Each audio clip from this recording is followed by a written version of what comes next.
Welcome to another Q&A Tuesday from my car, because my boyfriend's asleep.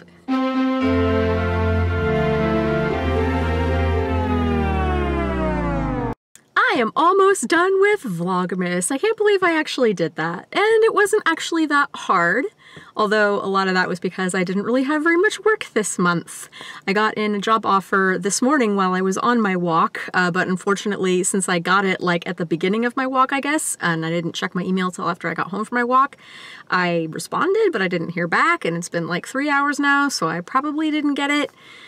But at least that means I get to answer questions.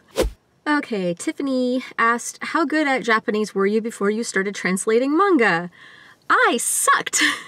When I really started translating manga, like not professionally, not for money, not even like on a website or anything, I was 16 and I was about 5 months into Japanese 1 in high school. So that plus like reading dictionaries and learning a lot of bad Japanese, that was the level of Japanese education I had when I started translating manga. I was translating the Ayashi no Seres manga because I was a huge fan. And I was tag team translating it with somebody else on the internet who was Chinese American, spoke fluent Chinese, and she was translating it from the Chinese version of the manga. So she would translate some sections, I would translate some sections, and then of the sections that I translated, she would edit them and just correct the things that I mistranslated or fill in the blanks. Like oftentimes if I didn't know something, I'd just leave the line blank and she'd translate it. That was really good for me though. I learned a lot of Japanese doing that. But yeah, I was horrible at Japanese when I started that. Here comes a car, wondering why I'm talking to myself in my car. Crystal asks, do you ever hold back from using too much English slang when translating? This was actually a comment on another video that I had made about translating Japanese Ultimate games, and I responded, and I'll just respond here as well in case you didn't read that comment. Most of you probably didn't. I responded by saying that I don't add any more slang that didn't already exist to begin with, because that's just bad translating. And I will sometimes tone down the slang only if I'm instructed to do so. And sometimes they want me to, they don't necessarily want me to tone down the slang because they want me to be faithful to the original. They want it localized really well. If a character was using slang, they want me to use slang. However, they don't want me to use like really time-specific slang or meme speak. So stuff like it me or on fleek and the like I can't, or all the feels, I can't use those kinds of expressions in my translations, as tempting as it is sometimes, because sometimes like a character really would be saying, ah, this really hit me in the feels, or it gave me all the feels, or it made me feel things. You know how you see on memes all over the place nowadays, and I don't know, those might be outdated by now, I'm not really hip.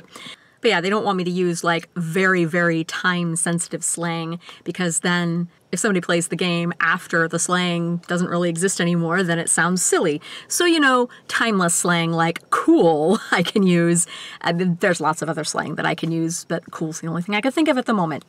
Pico Blank asks, are Oreos sandwiches or cookies? They're technically both. They are a thing called sandwich cookies, much like these Linzers that I made. Eve877 asks, what's your opinion on Sailor Moon Crystal? Well, I have a sort of viral video explaining the sentiments and a couple other less known videos explaining my sentiments. In a nutshell, I think that, well, I mean, it was a cash grab, basically. So, I mean, for something that was just a cash grab and they wanted to, you know, take advantage of the nostalgia of Sailor Moon fans that are now grown up and have money to spend on new merch, like for that, I think it's pretty well done. The first season was very, very miss. I was going to say very hit and miss, but it was very miss for me. I feel that the relationships were completely not fleshed out. To me, the true, what I liked about Sailor Moon, I'm not going to say this is what Sailor Moon is about, because if you look at the manga, it's completely different. But to me, why I loved Sailor Moon is it focused more on the friendships and the relationship dynamics between the girls and their personalities in their day-to-day life. I loved those combinations of the girls. It just focused on them and their relationships with each other. It didn't focus as much on like epic battles between evil and good and romance and all of that, and I liked that. I'm not saying like if you make a Sailor Moon that does not focus on that, it is automatically bad. I'm just saying that is what I liked about Sailor Moon Classic, and Crystal really lacked that first season. It was mostly just epic battle between good and evil, pretty like CGI stuff. I mean, most people didn't like the CGI stuff. I didn't really care. And then like the romance, whatever. And like a lot of people will say, oh yeah, the romance between Usagi Yamamoto was so much better in Crystal. And I'm like, yeah, I mean, it was better in that he's no longer kind of a pedophile because he's at least closer to her age. But I was never really a fan of their romance to begin with, so I don't really care. Season 2, it started getting better, and Season 3 was actually good, like to the point where I would probably watch it again. Seasons 1 or 2, I would only watch again if somebody really wanted me to make a deep down analysis about why it was bad or good or whatever, you know. Otherwise, I'm not going to watch it for my enjoyment.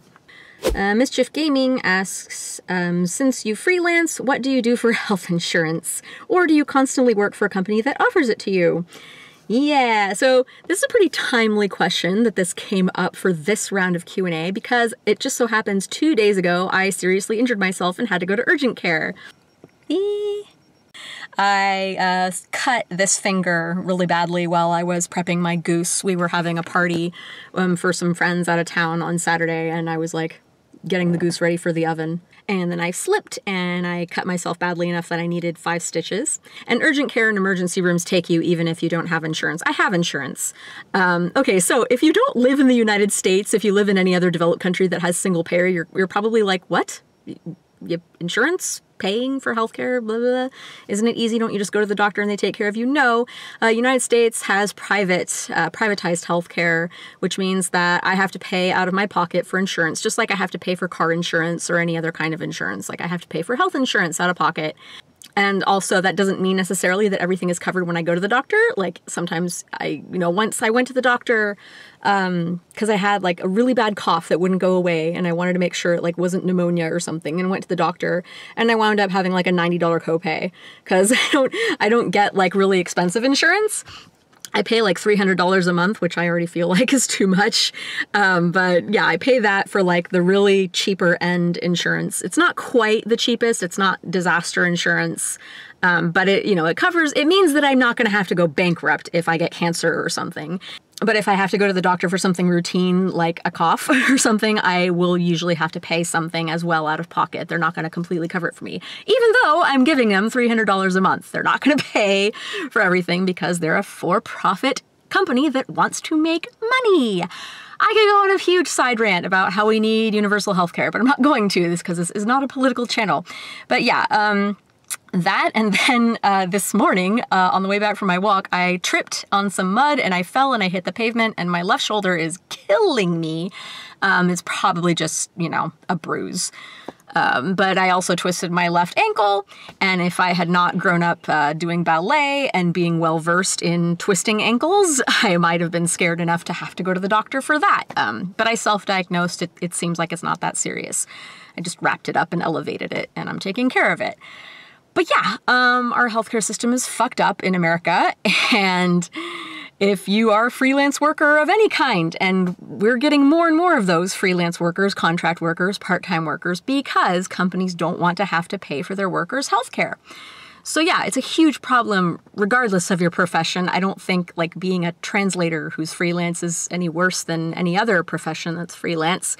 It's just one of those risks. And if you're poor enough to qualify for, poor people, Medicaid and such, you'll be a little better off because our country system isn't that heartless. We do take care of people that are like really, really super poor. But like, if you're not poor enough, you're on your own to pay for your own health care. The good news, though, is that I get to write off a lot of that when I do my taxes. It's not like 100%, oh, it's free now. I wrote it all off. It's like, no, I write it off and I get like basically some of that money back. I just don't have to pay that part of taxes. Although my taxes are already like way higher than most people's taxes because I have to pay self-employment tax. So yeah, there's a lot of loveliness there.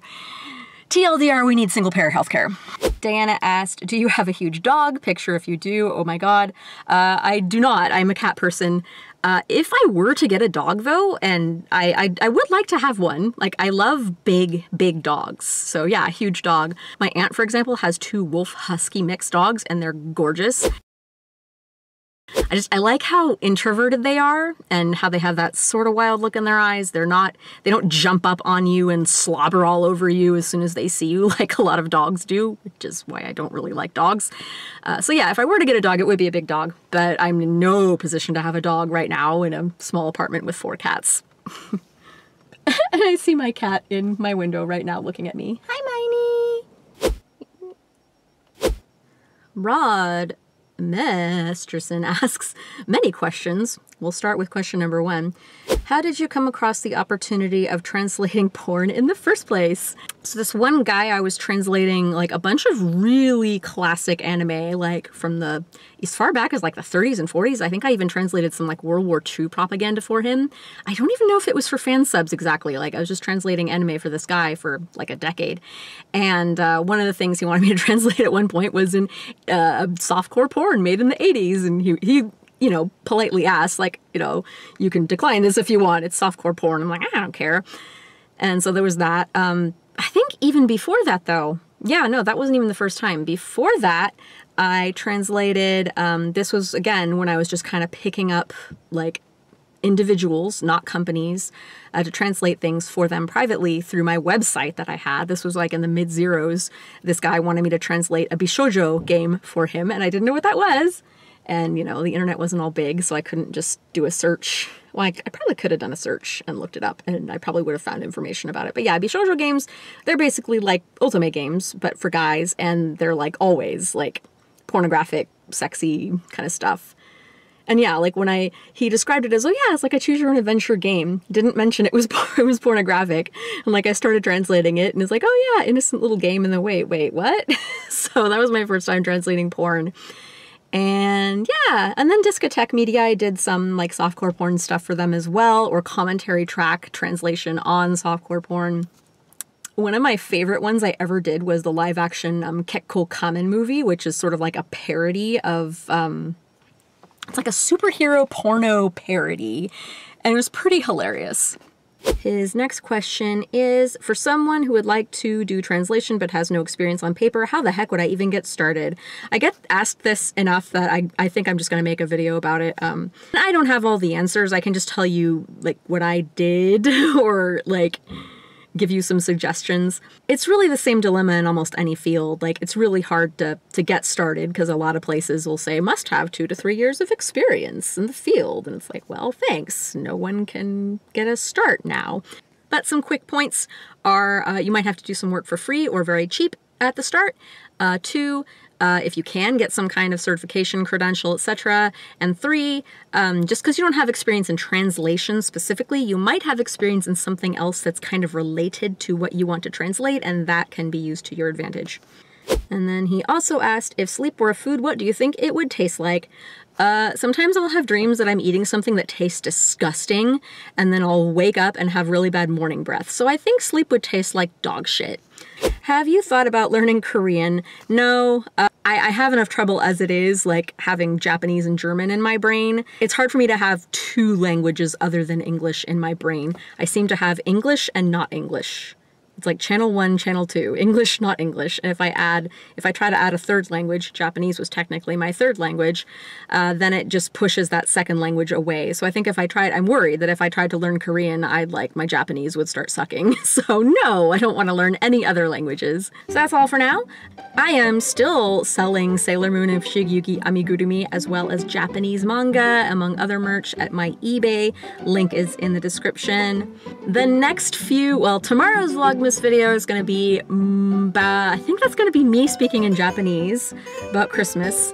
And then the next few videos after that, it's going to be something quite different, like slightly off topic. Let me just say it's related to Sailor Moon, but not at all to translating or Japanese translating. So like, don't worry, I'm not going to like change all of my content to be that, but just giving you a heads up. Yay, bye!